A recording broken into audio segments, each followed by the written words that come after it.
Representative Lynn Jenkins is a Republican from Kansas. She is also the House Republican Conference Vice Chair. Congresswoman Jenkins, welcome. I guess basically I should just ask you to respond to the president. How do you react to what he just said there? Well, I wish the president would stop campaigning and come over to the Hill and have a conversation with us. House Republicans are prepared to work with this administration, Democrats in the Senate, to solve the problem, which is our out-of-control, wasteful Washington spending. And as long as we can put this nation back on firm financial footing, there should not be a problem here. So you'd like to have him come down? He said yesterday at his press conference he has a nice picnic for Congress every year, and everybody likes to come to it. I want to read something by one of your colleagues. It's Representative Tom Graves, and he said this in the Wall Street Journal today. The president is wrong to think of a debt limit increase as a rubber stamp. Those days are over. The debt limit is one of the last stop signs left in Washington, and Congress should use it to force the president to enact tax and spending reform. There are a lot of Americans who would agree with precisely that analysis. In fact, Barack Obama, as senator, agreed with those comments. He voted no on a debt limit increase, claiming it was a lack of leadership. I think that is true today. And you have to review how we find ourselves in this situation today.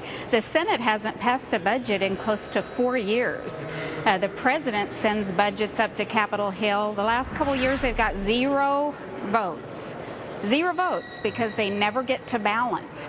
House Republicans are the only ones that have presented budgets that get us to balance, that eliminate our debt. That's the direction we need to go, and we just need a partner in the Senate and the president to work with us to put us on that path. So 2 quick questions, if I might, Congresswoman Jenkins. One, what would it take for you to vote to increase the debt ceiling?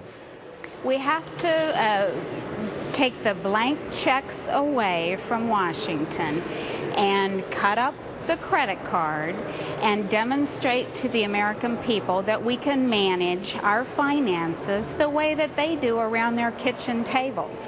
They prepare a budget, they don't spend more money than they take in, and as long as Washington begins to operate the way that the hardworking American people do, then I will be on board. You voted, let me turn to the bill that would render support to people who are victims of the Hurricane Sandy. The prior version you opposed, the current version, will you vote for it, or if not, why not? Well, the first bill that you're referring to that I voted no on was a flood insurance bill. That program is bankrupt, and I live in a state in Kansas where flooding could be an issue. I want it to be there when my constituents need it, so that's why we worked really hard last Congress to pass reforms to save the flood insurance program. Unfortunately, the Democrat-controlled Senate and the president opposed those, so we're still bankrupt. So that was the reason for that vote. Well, I beg your pardon, Congressman Jenkins. We're following this breaking news out of Facebook, and I'm so sorry to interrupt in the middle of an answer, but if you'll indulge us, we're going to go and take it. Thank you for visiting with us today. You bet. We appreciate it. Let's go to Scott Wapner now for the news on Facebook. All right, Tyler, thanks so much.